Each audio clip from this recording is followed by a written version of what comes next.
Hello guys, ಅಂತೂ ಇಂತೂ ಇಷ್ಟು ದಿನ ಕಾಯ್ತಾ ಇದ್ದಂತಹ ಚಾಂಪಿಯನ್ಸ್ ಟ್ರೋಫಿ ಇನ್ನೇನು ಶುರು ಆಗೋಯ್ತು. ನಾಳೆಯಿಂದನೇ ಶುರು ಆಗ್ತಾ ಇದೆ. ನಾನಂತೂ ಸಿಕ್ಕಾಪಟ್ಟೆ ಎಕ್ಸೈಟ್ಮೆಂಟ್ ಅಲ್ಲಿ ಇದ್ದೆ. First match India versus Pakistan. ಯಾಕಂದ್ರೆ IPL ಅಲ್ಲಿ ಯಾವ ತರ ಒಂಥರ ಥ್ರಿಲ್ಲಿಂಗ್ ಮ್ಯಾಚಸ್ ಹಾಕ್ತಾರಲ್ಲ, ಅದೇ ರೀತಿ ಇಂಡಿಯಾ ವರ್ಸಸ್ ಪಾಕಿಸ್ತಾನ ಏನಾದ್ರು ಹಾಕ್ತಾರ ಅಂತ ಅನ್ಕೊಂಡಿದ್ದೆ. ಬಟ್ ಇಲ್ಲಿ ಅನ್ಫಾರ್ಚುನೇಟ್ಲಿ ಸಂಡೇ ಇಟ್ಟಿದ್ದಾರೆ. ಯಾಕಪ್ಪ ಸಂಡೇ ಅಂತ ಹೇಳಿದ್ರೆ ತುಂಬಾ ಜನ ಫ್ರೀ ಇರ್ತಾರೆ ಅವತ್ತು. ಇಡೀ ಇಂಡಿಯಾ ಅಂತ ಅಲ್ಲ, ಇಡೀ ವರ್ಲ್ಡೇ ಸಿಕ್ಕಾಪಟ್ಟೆ ಒಂದು ಇಂಟ್ರೆಸ್ಟಿಂಗ್ ಅಲ್ಲಿ ನೋಡುವಂತಹ ಮ್ಯಾಚ್ ಇಂಡಿಯಾ ವರ್ಸಸ್ ಪಾಕಿಸ್ತಾನ ಆಗಿರುತ್ತೆ. ಸೊ ಹಾಗಾಗಿ ಸಂಡೇ ಇದೆ. ಆದ್ರೆ ಫಸ್ಟ್ ಮ್ಯಾಚ್ ಯಾರ ಮಧ್ಯೆ ನಡೀತಾ ಇದೆ ಅಂತ ಹೇಳಿದ್ರೆ ಇದು ಪಾಕಿಸ್ತಾನ ವರ್ಸಸ್ ನ್ಯೂಜಿಲೆಂಡ್ ಮಧ್ಯೆ ನಡೀತಾ ಇದೆ. ಸೊ ಇಲ್ಲಿ ಖುಷಿ ಪಡುವಂತಹ ವಿಷಯ ಏನಪ್ಪಾ ಅಂತ ಹೇಳಿದ್ರೆ, ನ್ಯೂಜಿಲೆಂಡ್ ಅಂತೂ ಸಿಕ್ಕಾಪಟ್ಟೆ ಸ್ಟ್ರಾಂಗ್ ಆಗಿ ಕಾಣ್ತಾ ಇದೆ. ಸಿಕ್ಕಾಪಟ್ಟೆ ಸ್ಟ್ರಾಂಗ್ ಆಗಿರುವಂತಹ ಟೀಮು. ಹಾಗೆ ಫಸ್ಟ್ ಟಾಪ್ ಆರ್ಡರ್ ನೋಡಿದ್ರೆ ಎಲ್ಲರೂ ಸಿಕ್ಕಾಪಟ್ಟೆ ಒಂದು ಫಾರ್ಮಲ್ ಇದ್ದಾರೆ ಅಂತ ಹೇಳಿದ್ರೆ ತಪ್ಪಾಗಲ್ಲ. ಬ್ಯಾಟಿಂಗ್ ಲೈನಪ್ ಅಂತೂ ಎಕ್ಸ್ಟ್ರಾರ್ಡಿನರಿ ಆಗಿದೆ. ಆಲ್ರೌಂಡರ್ಸು ಅಷ್ಟೇ ಸಖತ್ತಾಗಿ ಒಂದು ಟೀಮ್ಗೆ ಅವರು ಆ್ಯಡ್ ಆಗ್ತಾ ಇದ್ದಾರೆ. ಅಂದರೆ ಆಲ್ರೌಂಡರ್ಸು ಅವರ ಒಂದು ಕಾಂಟ್ರಿಬ್ಯೂಷನ್ನ ಅಷ್ಟರ ಮಟ್ಟಿಗೆ ಕೊಡ್ತಾ ಇದ್ದಾರೆ ಅಂತ ಹೇಳಿದ್ರೆ ತಪ್ಪಾಗಲ್ಲ. ಈಗ ರೀಸೆಂಟಾಗಿ ಏನು ಕೆಲವು ಸೀರೀಸ್ ಆಯ್ತಲ್ವಾ, ನ್ಯೂಜಿಲೆಂಡ್ ವರ್ಸಸ್ ಪಾಕಿಸ್ತಾನ, ಎಲ್ಲ ಸೀರೀಸಲ್ಲೂ ಗೆದ್ದಿದ್ದಾರೆ. ಕಾರಣ ಏನಪ್ಪಾ ಅಂತ ಹೇಳಿದ್ರೆ, ಇಡೀ ನ್ಯೂಜಿಲೆಂಡ್ ಎಲ್ಲ ಪ್ಲೇಯರ್ಸು ಫುಲ್ ಪ್ಲೇಯಿಂಗ್ 11 ಆಗಿ ಆಡ್ತಾ ಇದ್ದಾರೆ. ಯಾರೋ ಒಬ್ರು ಇಬ್ಬರಿಂದ ಟೀಮ್ ಅಂತ ಕರ್ಸ್ಕೊಳ್ತಾ ಇಲ್ಲ. ಸೊ ಓವರ್ ಆಲ್ ಎಲ್ಲರ ಕಡೆಯಿಂದ ಕಾಂಟ್ರಿಬ್ಯೂಷನ್ ಬರ್ತಾ ಇದೆ. ಸೊ ಆಲ್ರೌಂಡರ್ಸು, ಬ್ಯಾಟರ್ಸು, ಬೌಲಿಂಗ್ ಡಿಪಾರ್ಟ್ಮೆಂಟ್ ಅಂತೂ ಎಕ್ಸ್ಟ್ರಾ ಆರ್ಡಿನರಿ ಆಗಿದೆ. ಸಖತ್ತಾಗಿ ವಿಕೆಟ್ ತೆಗಿತಾ ಇದ್ದಾರೆ.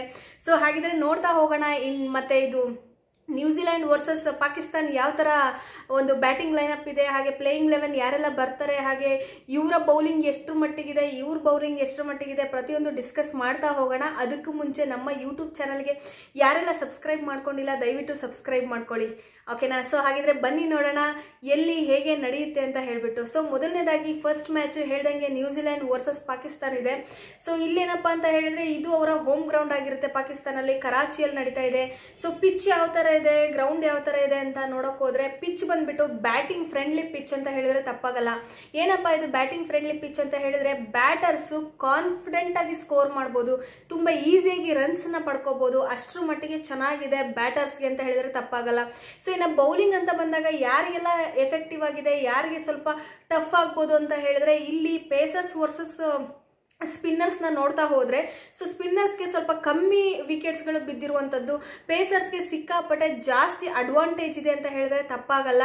ಆದ್ರೆ ಸ್ಪಿನ್ನರ್ಸ್ ಕೂಡ ತಗೋಬಹುದು ವಿಕೆಟ್ ನ ಮಿಡಲ್ ಓವರ್ಸ್ ಅಲ್ಲಿ, ಸ್ವಲ್ಪ ಆದ್ರೆ ಟ್ರೈ ಮಾಡಬೇಕು ಅಂತ ಹೇಳ್ಬೇಕು. ಬಟ್ ಈ ಒಂದು ಪಿಚ್ ಯಾವ ತರ ಇದೆ ಅಂತ ಹೇಳಿದ್ರೆ ಪೇಸರ್ಸ್ಗೆ ಮತ್ತೆ ಬ್ಯಾಟರ್ಸ್ಗೆ ಮಾಡಿಸಿದಂತಹ ಒಂದು ಪಿಚ್ ಆಗಿರುತ್ತೆ. ಹಾಗೆ ಸಿಕ್ಕಾಪಟ್ಟೆ ಹೈ ಸ್ಕೋರಿಂಗ್ ಕೂಡ ಬರಬಹುದು ಅಂತ ಎಕ್ಸ್ಪೆಕ್ಟ್ ಮಾಡಬಹುದು. ಯಾಕಂದ್ರೆ ಎರಡೂ ಕೂಡ ಸ್ಟ್ರಾಂಗ್ ಟೀಮು, ಅದರಲ್ಲೂ ಇದು ಬಂದ್ಬಿಟ್ಟು ಬ್ಯಾಟರ್ಸ್ ಫ್ರೆಂಡ್ಲಿ. ಸೊ ಎರಡು ಟೀಮಲ್ಲೂ ಬಿಗ್ ಹಿಟರ್ಸ್ ಕೂಡ ಇದ್ದಾರೆ ಅಂತ ಹೇಳಿದ್ರೆ ತಪ್ಪಾಗಲ್ಲ. ಸೊ ನ್ಯೂಜಿಲೆಂಡ್ ಅಲ್ಲಿ ರಚಿನ್ ಅವ್ರು ನೋಡಿರ್ತೀರ, ಲಾಸ್ಟ್ ರೀಸೆಂಟ್ ಆಗಿ ಏನಾಯ್ತು ಪಾಕಿಸ್ತಾನ ಸ್ಟೇಡಿಯಂ ಅಲ್ಲಿ, ಆ ಲೈಟ್ ಎಫೆಕ್ಟ್ ಇಂದ ಕ್ಯಾಚ್ ಹಿಡಿಯಕ್ಕೆ ಹೋಗ್ಬಿಟ್ಟು ಅವ್ರಿಗೊಂದು ಸ್ಮಾಲ್ ಇಂಜುರಿ ಆಗಿತ್ತು. ಸ್ಮಾಲ್ ಅಲ್ಲ, ಸ್ವಲ್ಪ ದೊಡ್ಡದಾಗೆ ಇಂಜುರಿ ಆಗಿತ್ತು. ರಕ್ತ ಎಲ್ಲ ಸುರಿಯೋ ತರ ಫೋಟೋಸ್ ಎಲ್ಲ ಶೇರ್ ಆಗಿತ್ತು. ಸೊ ಅವರು ಸ್ವಲ್ಪ ರಿಕವರಿ ಆಗಿ ಆಡೋ ಚಾನ್ಸಸ್ ಇದೆ ಅಂತ ಹೇಳ್ತಾ ಇದ್ದಾರೆ. ಬಟ್ 100% ಕನ್ಫರ್ಮ್ ಇಲ್ಲ. ಆದ್ರೆ ಆದಷ್ಟು ಬೇಗ ರಿಕವರಿ ಆಗಿ ಬಂದ್ರು ಬರ್ಬೋದು ಅಂತ ಹೇಳಕ್ಕಾಗಲ್ಲ. ಸೊ ನೋಡ್ತಾ ಹೋಗೋಣ ಎಷ್ಟು ಮ್ಯಾಚ್ಗಳು ಈ ಒಂದು ಪಿಚ್ಚಲ್ಲಿ ಆಗಿದೆ ಸೋ ಫಾರ್ ಅಂತ ಹೇಳ್ಬಿಟ್ಟು ಈ ಒಂದು ಸ್ಟೇಡಿಯಂ ಅಲ್ಲಿ. ಸೊ ಆಸ್ ಆಫ್ ನೌ ಇಲ್ಲಿ ನೋಡ್ತಾ ಹೋದ್ರೆ, so Pakistan versus New Zealand total ಆಗಿ 118 ಮ್ಯಾಚಸ್, 118 ಮ್ಯಾಚ್ ನಡೆದಿದೆ ಪಾಕಿಸ್ತಾನ ವರ್ಸಸ್ ನ್ಯೂಜಿಲೆಂಡ್ ಮಧ್ಯ. ಅದರಲ್ಲಿ ಹೈಯೆಸ್ಟ್ ಯಾರಪ್ಪ ಗೆದ್ದಿರೋದು ಅಂತ ಹೇಳಿದ್ರೆ, ಸೊ 61 ಮ್ಯಾಚಸ್ ನ ಪಾಕಿಸ್ತಾನ ಗೆದ್ದು ಲೀಡಲ್ಲಿದೆ. ಅಂದ್ರೆ ಓವರ್ ಆಲ್ 118 ಮ್ಯಾಚ್ ಅಲ್ಲಿ ಸೊ 61 ಮ್ಯಾಚ್ ಪಾಕಿಸ್ತಾನ ಕಡೆ ಇದೆ. ನ್ಯೂಜಿಲೆಂಡ್ 53 ಮ್ಯಾಚಸ್ ನ ಗೆದ್ದಿದೆ. ಬಟ್ ಇಲ್ಲಿ ಏನಪ್ಪಾ ಅಂತ ಹೇಳಿದ್ರೆ, ರೀಸೆಂಟ್ ಆಗಿ ಏನು 10 ಮ್ಯಾಚ್ ನಡೆದಿದೆ ಅಲ್ಲ, ಇಲ್ಲಿ ನೀವು ನ್ಯೂಜಿಲೆಂಡ್ ಸ್ಕೋರ್ಸ್ ನ ಮತ್ತೆ ನ್ಯೂಜಿಲೆಂಡ್ ಅಲ್ಲಿರೋ ಫಾರ್ಮ್ ನ ನೋಡಿದ್ರೆ ಎಲ್ಲಾ ಮ್ಯಾಚ್ ಗಳನ್ನ ನ್ಯೂಜಿಲೆಂಡ್ ಗೆದ್ದಿದೆ. ಸೊ ಹಾಗಾಗಿ ರೀಸೆಂಟ್ ಫಾರ್ಮ್ ನ ನಾವು ನೋಡ್ಬೇಕು, ಓವರ್ ಆಲ್ ಮ್ಯಾಚಸ್ ನ ಕೌಂಟ್ ಮಾಡೋದಕ್ಕಿಂತ. ಸೊ ಇದು ಹೆಡ್ ಟು ಹೆಡ್ ಆಗಿರುತ್ತೆ. ಸೊ ನೆಕ್ಸ್ಟ್ ಏನಪ್ಪಾ, ಬೌಲರ್ಸ್ಗೆ ಎಷ್ಟು, ಪೇಸರ್ಸ್ಗೆ ಎಷ್ಟು ಸಿಕ್ಕಿದೆ, ಮತ್ತೆ ಸ್ಪಿನ್ನರ್ಸ್ಗೆ ಎಷ್ಟು ಅಡ್ವಾಂಟೇಜ್ ಇದೆ ಅಂತ ನೋಡೋದಾದ್ರೆ, ಸೊ ಇಲ್ಲಿ ಪೇಸರ್ಸ್ಗೆ ಓವರ್ ಆಲ್ ಸೋ ಫಾರ್ ಈ ಒಂದು ಸ್ಟೇಡಿಯಂ ಅಲ್ಲಿ 354 ವಿಕೆಟ್ಸ್ ತಗೊಂಡಿದ್ದಾರೆ ಪೇಸರ್ಸ್. ನೆಕ್ಸ್ಟ್ ಸ್ಪಿನ್ನರ್ಸ್ 210 ವಿಕೆಟ್ಸ್ ನ ತಗೊಂಡಿದ್ದಾರೆ. ಸೊ ಇಲ್ಲೇ ಗೊತ್ತಾಗುತ್ತೆ ಪೇಸರ್ಸ್ಗೆ ಎಷ್ಟು ಅಡ್ವಾಂಟೇಜ್ ಇದೆ ಈ ಒಂದು ಬ್ಯಾಟಿಂಗ್ ಪಿಚ್ ಅಂತ ಹೇಳ್ಬಿಟ್ಟು. ಸೊ ನೆಕ್ಸ್ಟ್ ಗ್ರೌಂಡ್ ಇನ್ ಸ್ಟಾಟ್ಸ್ ನೋಡಕ್ ಹೋದ್ರೆ, ಸೋ ಫಾರ್ ಈ ಒಂದು ಗ್ರೌಂಡ್ ಅಲ್ಲಿ 56 ಮ್ಯಾಚಸ್ ಆಗಿದೆ. ಸೊ ಆವರೇಜ್ ರನ್ಸ್ ಹೇಳ್ದಂಗೆ ಬ್ಯಾಟಿಂಗ್ ಫ್ರೆಂಡ್ಲಿ ಇರೋದ್ರಿಂದ 260+ ಇದೆ. ಸೊ ಇಲ್ಲಿ ಬ್ಯಾಟಿಂಗ್ ಫಸ್ಟ್ ಯಾರು ಬ್ಯಾಟಿಂಗ್ ಫಸ್ಟ್ ಮಾಡ್ತಾರಲ್ವಾ, ಸೊ ಅವ್ರಿಗಿಂತ ಚೇಸ್ ಮಾಡಿ ಗೆದ್ದಿರೋರು ಜಾಸ್ತಿ ಇದೆ. ಸೊ ಓವರ್ ಆಲ್ 28 ಮ್ಯಾಚ್ ನ ಚೇಸ್ ಮಾಡಿ ಗೆದ್ದಿರೋದು, ಅಂದ್ರೆ ಬ್ಯಾಟಿಂಗ್ ಯಾರು ಸೆಕೆಂಡ್ ಬರ್ತಾರಲ್ವಾ, ಸೊ ಅವ್ರು ಗೆದ್ದಿರುವಂತಹ ಉದಾಹರಣೆ ಜಾಸ್ತಿ ಇದೆ.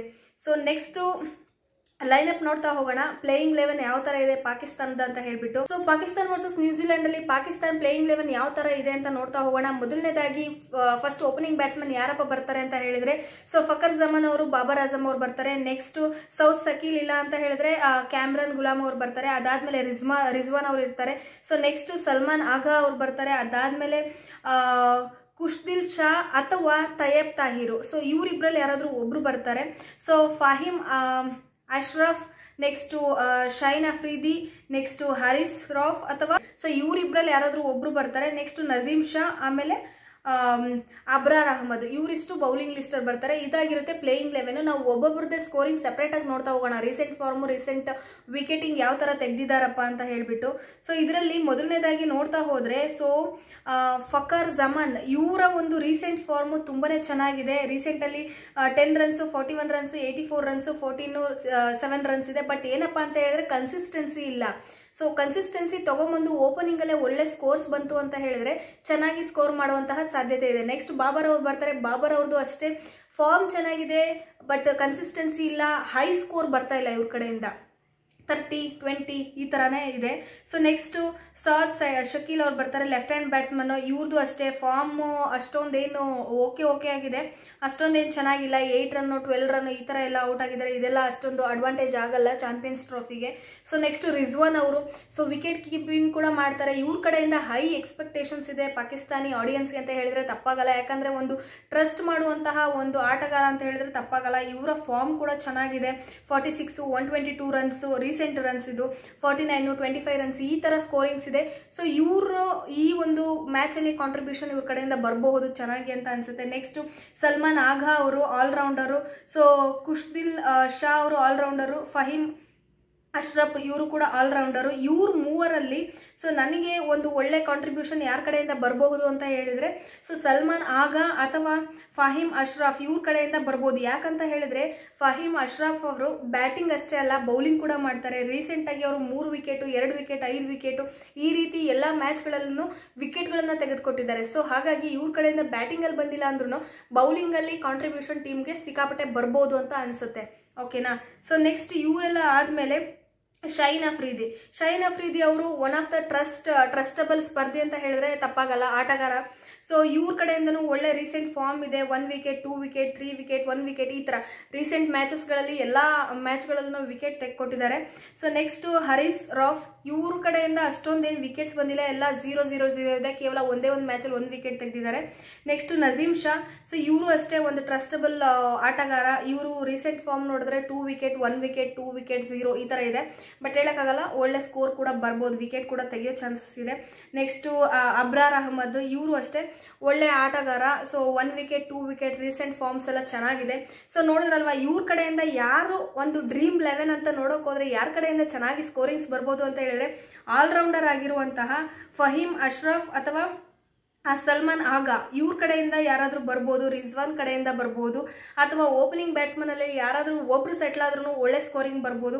ನೆಕ್ಸ್ಟ್ ಬೌಲಿಂಗ್ ಅಂತ ಬಂದಾಗ ಅಗೇನ್ ಶಹೀನ್ ಅಫ್ರಿದಿ, ಸೊ ಇವ್ರ ಕಡೆಯಿಂದ ಎಕ್ಸ್ಪೆಕ್ಟೇಷನ್ಸ್ ಇದೆ. ಅದಾದ್ಮೇಲೆ ನಜೀಮ್ ಶಾ ಇವ್ರ ಕಡೆಯಿಂದನೂ ಒಳ್ಳೆ ಎಕ್ಸ್ಪೆಕ್ಟೇಷನ್ಸ್ ಇದೆ. ಯಾಕಂದ್ರೆ ರೀಸೆಂಟ್ ಸ್ಕೋರ್ ಆ ಥರ ಮಾಡಿದ್ದಾರೆ, ವಿಕೆಟ್ಸ್ಗಳಾಗಿರ್ಬೋದು, ಅವ್ರ ಸ್ಕೋರಿಂಗ್ಸ್ ಆಗಿರ್ಬೋದು. ಸೊ ನೆಕ್ಸ್ಟು ನಮ್ಮ New Zealand very very good, very very strong team ಅಂತ ಹೇಳಿದ್ರೆ ತಪ್ಪಾಗಲ್ಲ. ಸಿಕ್ಕಾಪಟ್ಟೆ ಸ್ಟ್ರಾಂಗ್ ಎನರ್ಜೆಟಿಕ್ ಟೀಮು. ಪ್ಲೇಯಿಂಗ್ 11 ಅಲ್ಲಿ ಆಲ್ರೌಂಡರ್ ಇಂದ ಹಿಡಿದು ಬ್ಯಾಟರ್ಸ್ ಇಂದ ಹಿಡಿದು ಬೌಲರ್ಸ್ ಇಂದ ಹಿಡಿದು ಎಲ್ಲ ಇನ್ ಫಾರ್ಮ್ ಅಲ್ಲಿ ಇದ್ದಾರೆ. ಸೊ ಮೊದಲನೇದಾಗಿ ಓಪನಿಂಗ್ ಬ್ಯಾಟ್ಸ್ಮನ್ ಯಾರಪ್ಪ ಮಾಡ್ತಾರೆ ಅಂತ ಹೇಳಿದ್ರೆ ಡಿವನ್ ಕಾನ್ವೆ ಅವರಿದ್ದಾರೆ. ನೆಕ್ಸ್ಟ್ ರಚಿನ್ ರವೀಂದ್ರ ಹೇಳ್ದಂಗೆ ಅವ್ರಿಗೆ ಇಂಜುರಿ ಆಗಿತ್ತು, ಅವರ ಬದಲಿಗೆ ವಿಲ್ ಯಂಗ್ ಅವರು ಬರಬಹುದು. ನೆಕ್ಸ್ಟ್ ಕೇನ್ ವಿಲಿಯಮ್ಸನ್ ನನ್ನ ಒಂದು ಇಷ್ಟವಾಗಿರುವಂತಹ ಆಟಗಾರ. ಸೊ ಡ್ಯಾರಿಯಲ್ ಮಿಚ್ಚಲ್ ಅವ್ರು ಬರ್ತಾರೆ. ಸೊ ಟಾಮ್ ಲಥಮ್ ಅವ್ರು ಬರ್ತಾರೆ, wicket keeper. Next Glenn Phillips ಅವ್ರು ಬರ್ತಾರೆ, ಆಲ್ರೌಂಡರು. ಬ್ರೇಸ್ವೆಲ್ ಅವರು ಇದ್ದಾರೆ. ನೆಕ್ಸ್ಟ್ ಸ್ಯಾಂಟ್ನರ್ ಕ್ಯಾಪ್ಟನ್ ಆಗಿ ಸಿಕ್ಕಾಪಟ್ಟೆ ಎನರ್ಜೆಟಿಕ್ ಆಗಿ ಕೂಡ ಕಾಣ್ಕೊಳ್ತಾ ಇದ್ದಾರೆ. ಮ್ಯಾಟ್ ಹೆನ್ರಿ, ನೆಕ್ಸ್ಟ್ ಲಾಕಿ ಫರ್ಗುಸನ್ ಅಥವಾ ಜಾಕೋಬ್ ಡಫಿ ಇವರಿಬ್ಬರಲ್ಲಿ ಯಾರಾದ್ರೂ ಒಬ್ರು ಬರ್ಬೋದು. ನನ್ನ ಪ್ರಕಾರ ಫರ್ಗುಸನ್ ಬರ್ಬೋದು ಅಂತ ಅನ್ಸುತ್ತೆ. ನೆಕ್ಸ್ಟ್ ವಿಲಿಯಂ ಓ ರಾರ್ಕಿ ಇವರು ಬೌಲರ್ ಡಿಪಾರ್ಟ್ಮೆಂಟ್ ಇಂದ ಇವ್ರು ಬರ್ತಾರೆ. ಸೊ ಹಾಗಿದ್ರೆ ನೋಡೋಣ ಇವ್ರುಗಳ ಫಾರ್ಮ್ ಯಾವ ತರ ಇದೆಯಪ್ಪ ಅಂತ ಹೇಳಿದ್ರೆ, ಸೊ ಹೇಳ್ದಂಗೆ ಓಪನಿಂಗ್ ಅಲ್ಲಿ ಯಾರು ಬರ್ತಾರೆ, ಡಿವನ್ ಕಾನ್ವೆ ಮತ್ತೆ ರಚಿನ್ ರವೀಂದ್ರ. ಸೊ ಇಬ್ರದ್ದು ಫಾರ್ಮ್ ಸಖತ್ತಾಗಿದೆ. ಆವರೇಜ್ 50, 48, 97, 30 ಇಬ್ರದ್ದು ಸ್ಕೋರಿಂಗ್ ಸಿಮಿಲರ್ ಆಗಿದೆ.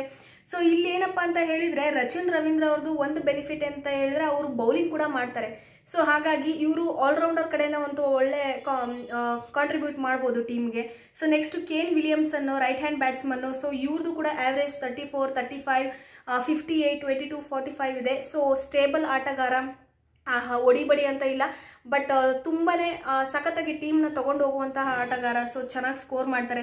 ಡ್ಯಾರಿಯಲ್ ಮಿಚೆಲ್ ಗೊತ್ತು, ಹೊಡಿಬಡಿ ಅಂತರ ನಮ್ಮ ಶಿವಮ್ ಡುಬೆ ತರ ಸಖತ್ತಾಗಿ ಆಡ್ತಾರೆ. 57, 81, 46. ಸೊ ಈ ತರ ರನ್ಸ್ ಸಖತ್ತಾಗಿದೆ. ಹೇಳ್ದಂಗೆ ಇವ್ರದ್ದು ಪ್ಲೇಯಿಂಗ್ 11 ಸೂಪರ್ ಆಗಿದೆ. ಸೊ ಲ್ಯಾಥಮ್ ಲೆಫ್ಟ್ ಹ್ಯಾಂಡ್ ಬ್ಯಾಟರ್ ಇವರು. So next Bracewell. ಸೊ ಇವರು ಆಲ್ರೌಂಡರು. ಇವ್ರ ಕಡೆಯಿಂದ ಸಿಕ್ಕಾಪಟ್ಟೆ ಎಕ್ಸ್ಪೆಕ್ಟೇಷನ್, ಸಿಕ್ಕಾಪಟ್ಟೆ ಕಾಂಟ್ರಿಬ್ಯೂಷನ್ ಕೂಡ ಕೊಟ್ಟಿದ್ದಾರೆ ಟೀಮ್ಗೆ. 2 wicket, 1 wicket, 31 runs plus 2 wicket. So ಈ ತರ ಡ್ರೀಮ್ 11ಗೆ ಇವರು 2-3 ಸರಿ ಸೆಲೆಕ್ಟ್ ಕೂಡ ಆಗಿದ್ದಾರೆ. So next Santner. ಇವ್ರ ಕಡೆಯಿಂದನೂ ಅಷ್ಟೇ ಸಿಕ್ಕಾಪಟ್ಟೆ ವಿಕೆಟ್ಸ್ಗಳು ಬಂದಿದೆ. ಸೊ ನೆಕ್ಸ್ಟ್ ಹೆನ್ರಿ, ಹಾಗೆ ಲೋಕಿ ಫರ್ಗೂಸನ್, ಹೆನ್ರಿ ಇವರಿಬ್ಬರದು ಸಿಮಿಲರ್ ಸ್ಕೋರ್ಸ್ ಇದೆ. ಅಂದರೆ ವಿಕೆಟ್ಸ್ಗಳಿದ್ದಾವೆ 2, 3, 1 ಈ ಥರ ವಿಕೆಟ್ಸ್ಗಳನ್ನ ತೆಗೆದಿದ್ದಾರೆ ರೀಸೆಂಟ್ ಎಲ್ಲ ಮ್ಯಾಚಲ್ಲೂ. ಎಲ್ಲರ ಪರ್ಫಾರ್ಮೆನ್ಸು ಅದೇ ರೀತಿ ಇದೆ. ಸೊ ಇಲ್ಲಿ ವಿಲಿಯಂ ಒರೋಕೆ. ಸೊ ಇವರ ಕಡೆಯಿಂದ ಅಷ್ಟೊಂದು ಕಾಂಟ್ರಿಬ್ಯೂಷನ್ ಯಾವುದು ಬಂದಿಲ್ಲ, ಕೇವಲ 1-2 ವಿಕೆಟ್ಗಳು ಮಾತ್ರ ಬಂದಿದೆ. ಸೊ ನೋಡಿದ್ರಲ್ವಾ, ಪಾಕಿಸ್ತಾನ್ ವರ್ಸಸ್ ನ್ಯೂಜಿಲೆಂಡ್ ಮೇನ್ ಏನಪ್ಪಾ ಅಂತ ಹೇಳಿದ್ರೆ, ಸೊ ನಾವು ಯಾವಾಗ್ಲೂ ಪಾಕಿಸ್ತಾನ್ ಅಂತ ಬಂದ ತಕ್ಷಣನೇ ಒಂದು ಬೌಲಿಂಗ್ ನೆನಪಾಗೋದು, ಬೌಲಿಂಗ್ ಸ್ಟ್ರಾಂಗ್ ಇದೆ ಅಂತ. ಸೊ ಬಟ್ ಇಲ್ಲಿ ನಾವು ನ್ಯೂಜಿಲೆಂಡಿಗೆ ಕಂಪೇರ್ ಮಾಡಿದ್ರೆ ಪಾಕಿಸ್ತಾನ ಅವ್ರ ಬೌಲಿಂಗು ಆಲ್ಮೋಸ್ಟ್ ಸ್ವಲ್ಪ ಡಮ್ಮಿಯಾಗೆ ಇದೆ ಅಂತ ಹೇಳ್ಬೋದು. ಯಾಕಂದ್ರೆ ರೀಸೆಂಟಾಗಿ ವಿಕೆಟ್ಸ್ಗಳನ್ನ ತೆಗೆದಿರೋದನ್ನ ಕಂಪೇರ್ ಮಾಡಿದ್ರೆ ನ್ಯೂಜಿಲೆಂಡ್ ಅವರೇ ಪಾಕಿಸ್ತಾನ ಅವ್ರಿಗಿಂತ ಸೂಪರ್ ಆಗಿ ವಿಕೆಟ್ಗಳನ್ನ ತೆಗೆದಿದ್ದಾರೆ. ಪಾಕಿಸ್ತಾನಲ್ಲಿ ಎಲ್ಲೋ ಇಬ್ಬರನ್ನ ಲೆಕ್ಕ ಇಟ್ಕೊಳ್ಳಿ. ಸೊ ಇಬ್ರು ವಿಕೆಟ್ ತೆಗೆಯೋ ಕೆಪಾಸಿಟಿ ಇದೆ. ಒಬ್ರು ಆಲ್ರೌಂಡರ್ ಅಲ್ಲಿ ಚೆನ್ನಾಗಿ ಆಡ್ತಾ ಇದ್ದಾರೆ, ಇನ್ನು ರಿಜ್ವಾನ್ ಅವ್ರ ಕಡೆ ಎಕ್ಸ್ಪೆಕ್ಟೇಷನ್ಸ್ ಇದೆ, ಇನ್ನು ನ್ಯೂಜಿಲೆಂಡ್ ಅಲ್ಲಿ ಎಲ್ಲರ ಕಡೆಯಿಂದನೂ ಎಕ್ಸ್ಪೆಕ್ಟೇಷನ್ಸ್ ಇದೆ. ಸೊ ಇಷ್ಟ ಆಗಿರುತ್ತೆ. ಸೊ ಇದನ್ನ ನೋಡಿ CVC ಅಂದ್ರೆ ಕ್ಯಾಪ್ಟನ್ ವೈಸ್ ಕ್ಯಾಪ್ಟನ್ ಸೆಲೆಕ್ಟ್ ಮಾಡ್ಕೊಳ್ಳಿ. ಸೊ ನನಗೆ ಈ ವಿಡಿಯೋ ಇಷ್ಟ ಆಯಿತು ಅಂತ, ನಿಮ್ಮೆಲ್ರಿಗೂ ಇಷ್ಟ ಆಯಿತು ಅಂತ ಅನ್ಕೊಳ್ತೀನಿ. ಸೊ ಯಾರಿಗೆಲ್ಲ ಇಷ್ಟ ಆಗಿದೆ ಲೈಕ್ ಮಾಡಿ, ಶೇರ್ ಮಾಡಿ, ಸಬ್ಸ್ಕ್ರೈಬ್ ಮಾಡಿ.